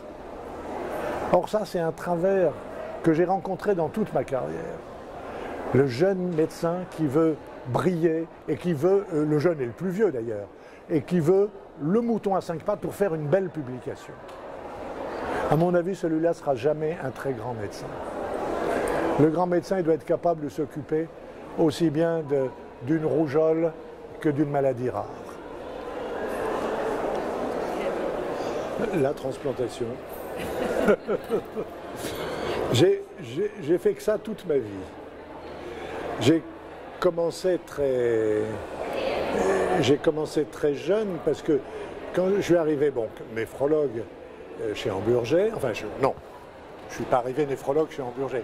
Je suis arrivé chez Amburger pour apprendre la néphrologie. Et très vite, la transplantation m'a séduit. Et très vite, un homme qui commençait à être en charge de la transplantation à l'époque, qui malheureusement est resté dans l'ombre de la transplantation toute sa vie, qui était Jean Cronier. Et Jean Cronier était le plus humain des hommes de ce service. C'était vraiment un homme charmant, agréable, un bon médecin. Lui était un excellent médecin. Un grand médecin que ses malades adoraient. Et c'est avec lui que j'ai commencé à faire de la transplantation. Et c'est probablement, peut-être, grâce à lui, que je suis resté dans ce service parce que j'ai été très rapidement en froid avec Hamburger. Il m'a même mis au placard pendant 6 mois à 1 an parce que je refusais de faire ce qu'il voulait que je fasse. Donc on s'était fâché, comme j'étais un peu aussi mauvaise tête et que j'aimais pas me laisser imposer des choses que je ne voulais pas faire, eh ben, il m'a retiré, comme il était tout puissant, il m'a retiré tout. J'avais plus de salle, j'avais plus de patients, j'avais plus de laboratoire, j'avais plus rien. Il m'a pas retiré mon bureau. Je suis resté dans mon bureau pendant 1 an. C'est d'ailleurs l'année de ma vie où j'ai le plus publié, parce que j'ai pu reprendre tout ce que je n'avais pas, tous les travaux que je n'avais pas fait avant. J'avais du temps, donc j'ai pu ressortir les dossiers. À l'époque, on n'utilisait pas là non plus d'ordinateur et de base de données pour faire des travaux. Il fallait reprendre les dossiers un à un. C'était un travail énorme. Donc j'ai eu 1 an tranquille. Et dans mon curriculum vitae, dans ma bibliographie, ben c'est l'année où j'ai le plus travaillé, où j'ai le plus publié en tout cas. Voilà. Mais autrement, la transplantation m'a passionné d'emblée. Je vous ai expliqué tout à l'heure pourquoi. C'était quelque chose de fantastique. Aujourd'hui, ça vous semble évident quand on dit on fait une greffe. Même quand mon ami Jean-Michel Dubernard a fait une greffe de main, bon, on a dit c'est bien, il a fait une greffe de main, c'est nouveau. Ouais, ça a amusé la presse pendant 24 heures, 48 heures. Quand il a fait la greffe du visage, même chose. La presse s'est mobilisée pendant 1 semaine, 15 jours. Quand il y a eu la première... Enfin, Marius Renard, je n'y étais pas, la première greffe. Mais quand il y a eu la deuxième greffe, ça a duré pendant des mois. Et ce n'était pas la presse française, ça a été la presse mondiale qui s'est emparée de ça. Et le service était envahi par les journalistes. On leur fermait la porte. Ils rentraient par les fenêtres. Mais oui, c'était ahurissant. On ne peut pas imaginer ce que c'était que la transplantation à l'époque. Alors voilà, bon, c'est donc dans cette atmosphère et ensuite dans l'atmosphère de recherche du service, dans l'atmosphère internationale de recherche. Les transplanteurs, c'était un tout petit groupe international. Il y avait combien? Au début, il y avait une poignée de patients, de médecins. Je me souviens la première réunion, pas le premier congrès, mais la première réunion des transplanteurs internationaux avant que la Société internationale soit créée, il y avait 240 transplanteurs venant du monde entier. Si je peux dire le monde entier, ils venaient des États-Unis de 2 villes ou 3 villes, d'Angleterre aussi de 2 villes et de France. Peut-être mais même pas de Belgique, je crois pas. Bon, 240 médecins. Vous voyez que ça a changé. C'était donc une petite famille internationale où on a développé des amitiés, des relations de recherche. C'était là encore une atmosphère difficile à comprendre aujourd'hui. Mais tout ça fait que la transplantation, je me suis imprégné, plongé dans la transplantation et j'ai essayé d'en faire un certain nombre de choses. Ça n'a pas toujours été facile, comme je vous l'ai dit. Dans l'organisation de la transplantation, je m'en suis occupé beaucoup par le biais de France Transplant. J'ai essayé de m'impliquer dans la structuration de la transplantation en France, mais ça a été difficile. Je me suis opposé à mes amis néphrologues, je me suis opposé à certains chirurgiens, parce que je voulais, en créant une spécialité de transplantation comme je voulais le faire, beaucoup ont eu peur qu'on les ampute leur service d'une partie importante de leur service, bien qu'ils... Les néphrologues, dans les années 70 à 90 en tout cas, ne s'intéressaient guère à la transplantation. Mais elle était dans le service. Et si on leur enlevait la transplantation du service, ça enlevait quelque chose au service. Bien qu'on le mettait de côté, la transplantation, c'était laissé de côté pour... Bon. Donc, je n'ai jamais pu arriver à leur faire comprendre, et ça c'est que je n'ai pas trouvé les mots qu'il fallait pour le faire, que s'ils avaient accepté un peu cette scission entre la néphrologie et la transplantation, on est gagné sur deux plans.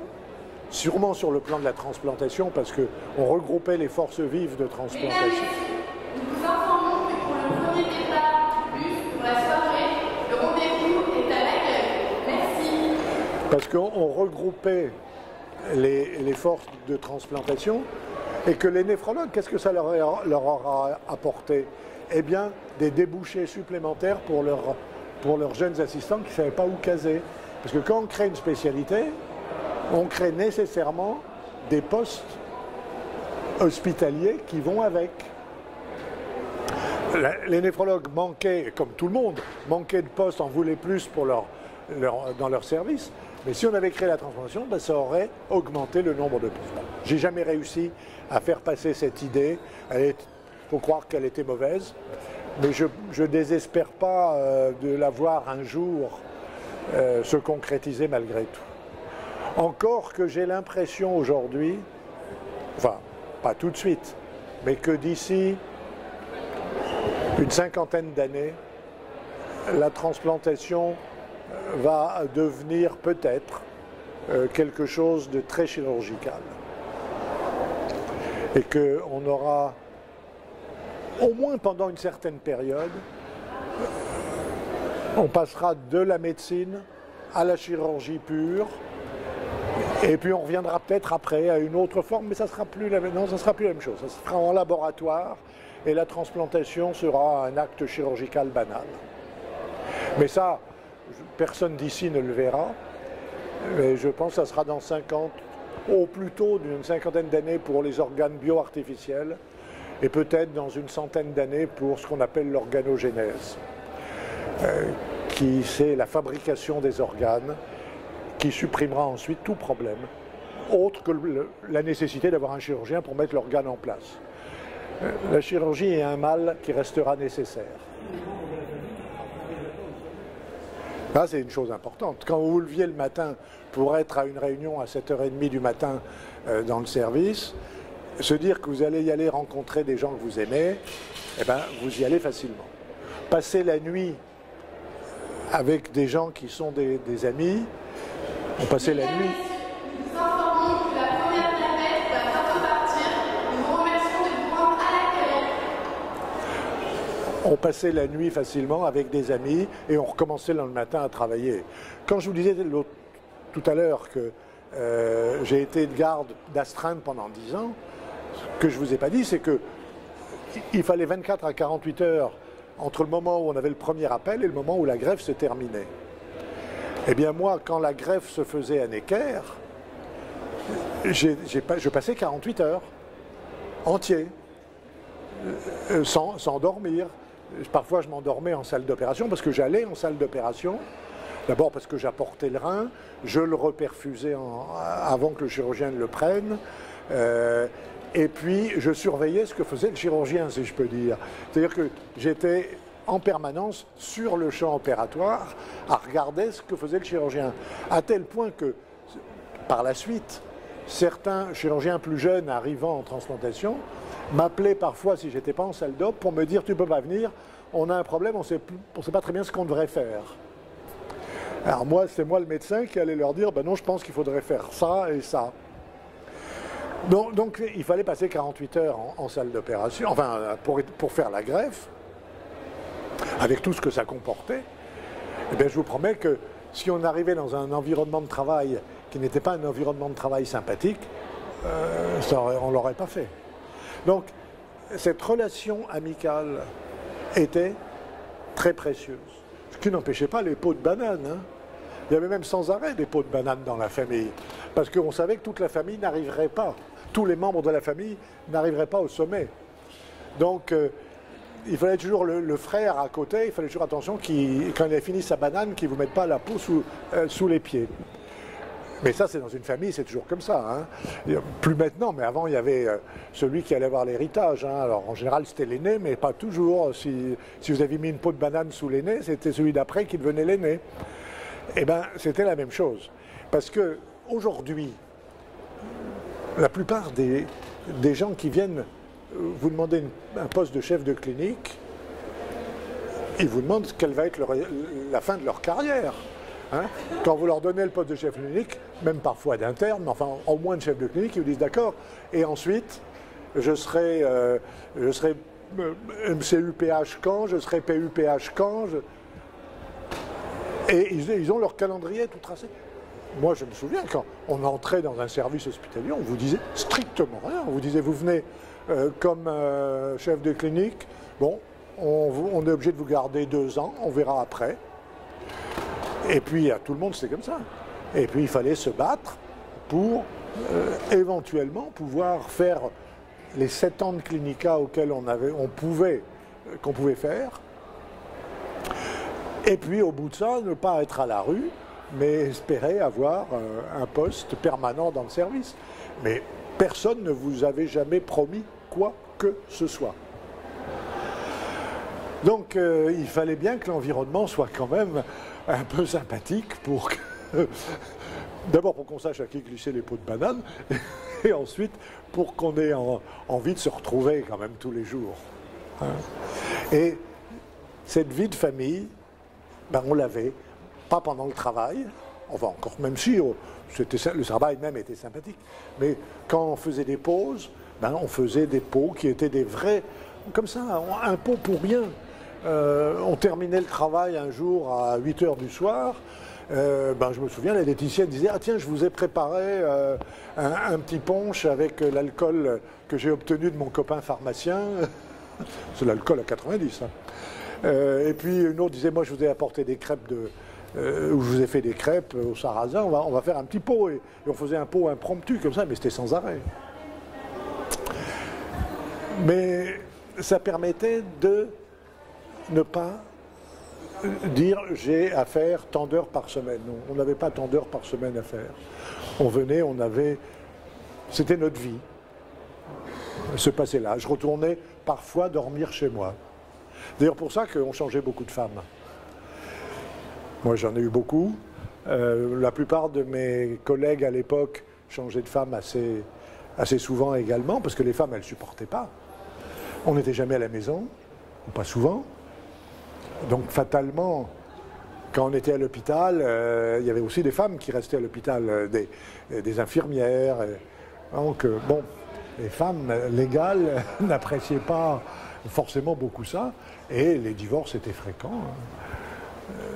Mais ça tient au fait qu'on travaillait vraiment à l'hôpital. L'hôpital, c'était chez nous. Quand j'étais interne, et même après pendant mon clergé, j'ai eu une chambre en salle de garde. En Burgès, je me souviens, et ça avait fait jaser beaucoup. S'était fait faire une chambre juste à côté de son bureau. Et on a tous eu, moi j'ai eu, quand on est passé dans ce nouveau bâtiment, le Citizen Ken Palace, dont je vous parlais tout à l'heure, quand on est dans ce bâtiment, eh bien, Burgès avait un énorme bureau, avec une chambre et une salle de bain à côté. Cronier avait la même chose. Et moi, j'avais mon bureau avec une douche et un lavabo à côté. Et on avait tous un lit dans notre bureau. Pas forcément une chambre à côté. Si, Burgès et Cronier avaient une chambre à côté. Moi, au début, j'avais mis un lit dans mon bureau, mais après, Cronier, gentiment, comme il ne venait plus la nuit, m'avait passé la chambre de son bureau qui était attenante au mien. Mais c'est pour vous dire qu'on vivait à l'hôpital. On vivait à l'hôpital. Donc, ce climat familial était très important.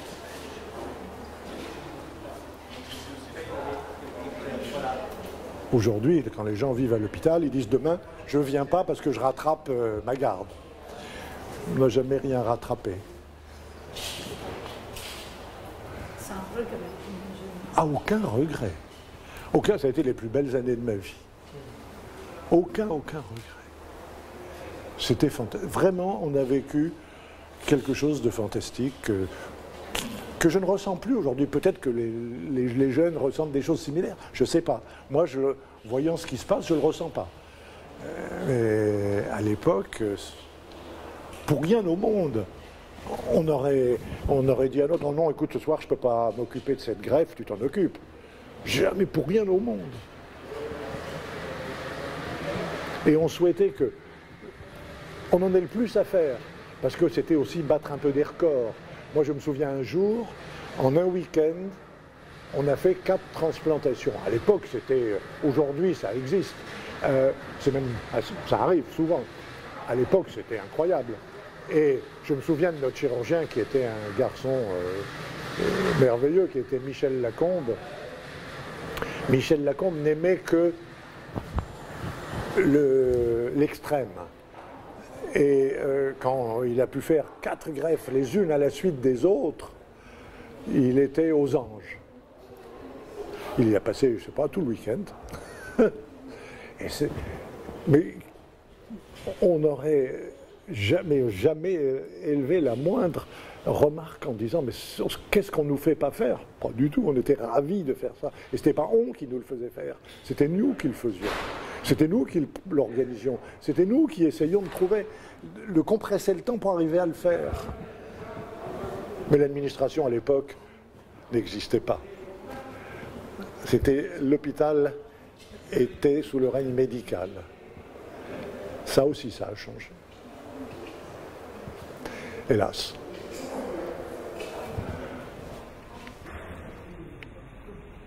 C'est une histoire de passion, en ce sens que la passion est venue.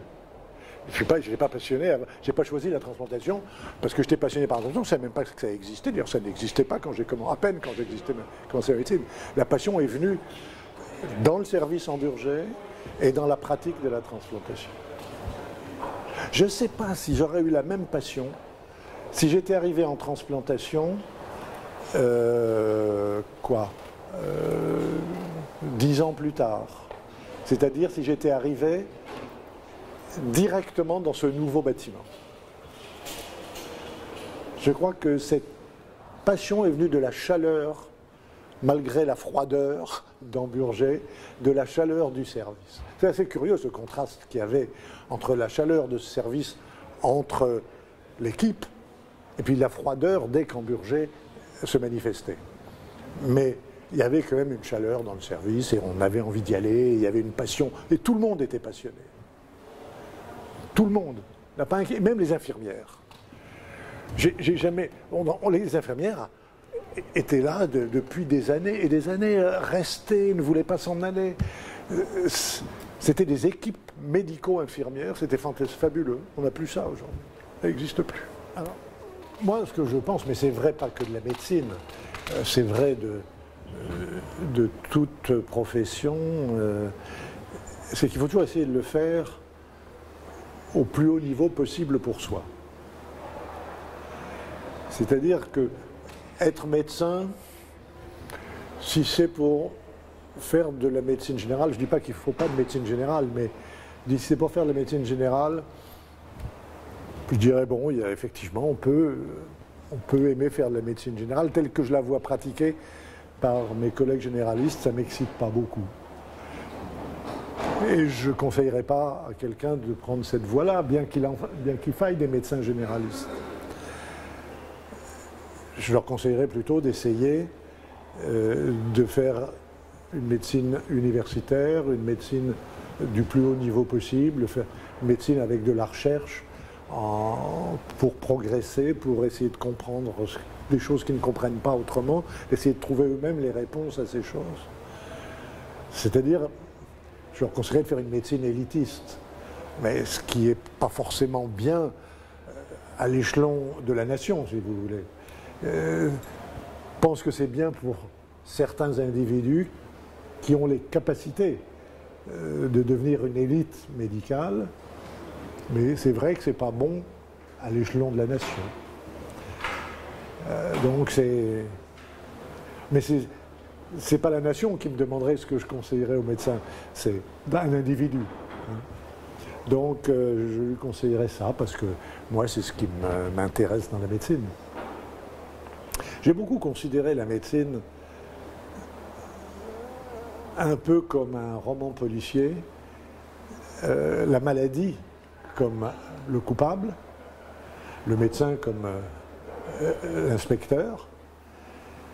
Et puis, il faut souvent, et ça, l'investigation policière l'a prouvé aujourd'hui, il faut du laboratoire, il faut de la recherche en laboratoire pour arriver à résoudre les énigmes. Dans la médecine, c'est la même chose. C'est une énigme que vous pose un patient, que vous pose une maladie, et il faut que vous résolviez ça avec les mêmes outils, avec l'esprit critique de l'investigateur policier, et en vous appuyant sur la recherche qui va vous donner les outils pour répondre à votre enquête. Voilà un peu comment je considère la médecine. Et puis ah oui, alors qu'est-ce que je conseillerais à quelqu'un qui veut faire de la néphrologie? Là, il faut que je demandais à Pierre de s'en aller. Non, non, reste là, Pierre, reste là, je plaisante. Je plaisante. Je considère, je l'ai dit et tout le monde le sait, que la transplantation n'est pas de la néphrologie. Je considère que la transplantation est de la néphrologie. Mais L'' à néphrologie. Puisqu'on vous confie un patient qui n'a plus de rein. Donc c'est L' à néphrologie. Donc, et je ne pense pas que ce soit simplement une boutade. Vous me direz, mais on met un rein. Je dis oui, on met un rein. Mais d'autres, ils mettent un cœur. D'autres, ils mettent un foie. D'autres, ils mettent des tissus composites. D'autres mettent un intestin, mettent des poumons. Or, il se trouve d'une façon très curieuse, le néphrologue n'a pas d'affinité particulière avec le transplanteur pulmonaire, avec le transplanteur intestinal, avec le transplanteur hépatique. Tandis que le transplanteur rénal peut passer des heures à discuter avec un transplanteur hépatique, rénal. Moi, j'ai fait ça toute ma vie, parce qu'on parle de la même chose. On parle des problèmes de transplantologie.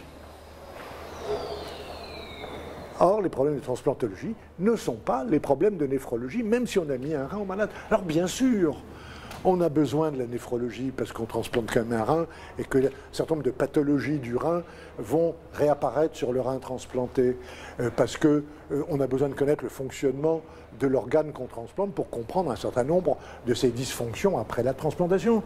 Mais j'ai été capable de suivre à une certaine époque des malades qui avaient des doubles transplantations rénales et hépatiques.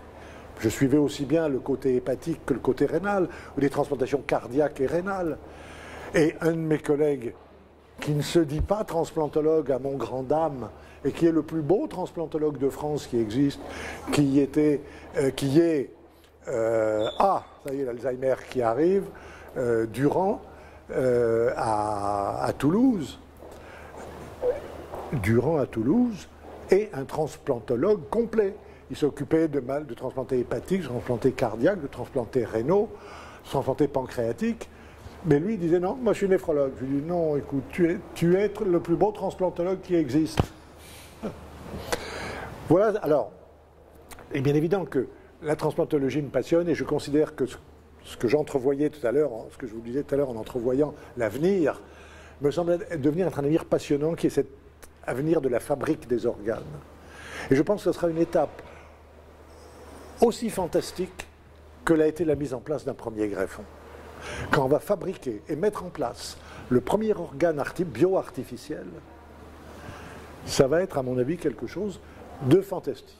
Et quand on va créer le premier organe par voie de l'organogénèse, ça va être une révolution probablement encore plus grande que celle de la transplantation. Alors bien sûr, on continuera à être obligé de transplanter ces organes, mais les problèmes seront résolus.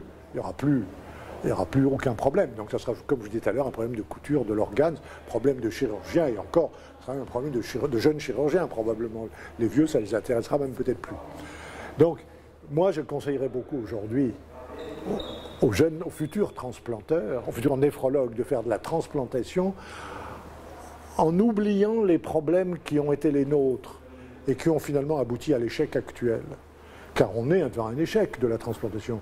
On ne sait faire de la transplantation qu'en massacrant le receveur. toute la pathologie médicale, toute la thérapeutique médicale vise à aider l'organisme à lutter contre une maladie. Mais on va dans le sens de l'organisme. Quand vous avez un organisme qui est atteint d'une maladie infectieuse, vous luttez contre la maladie infectieuse en lui donnant des antibiotiques. Quand il est atteint d'un cancer, vous lui donnez des médicaments qui tuent les cellules cancéreuses. Donc vous allez dans le sens de l'organisme. Vous faites ce que l'organisme n'a pas pu faire. Vous l'aidez. Et l'organisme est content. Quand vous faites de la transplantation, qu'est-ce que vous faites?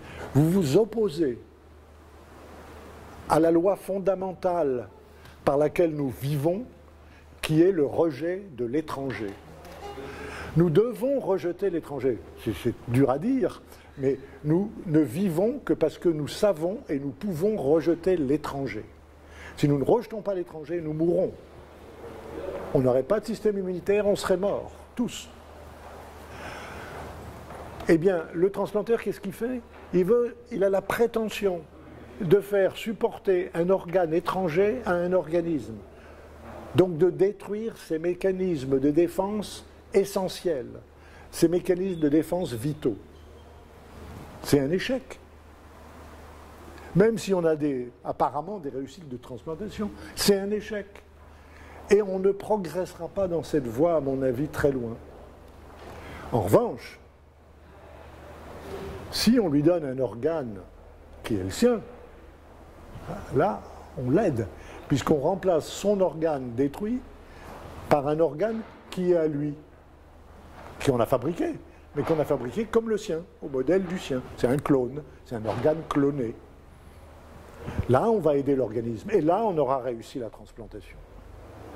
Mais il y a encore, comme je vous dis tout à l'heure, au moins une bonne centaine d'années devant nous, si ce n'est plus.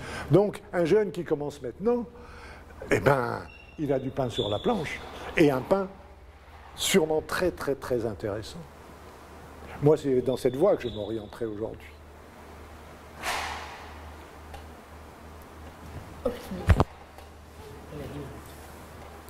Voilà. Ni de médecin, ni de maître, ni de chercheur.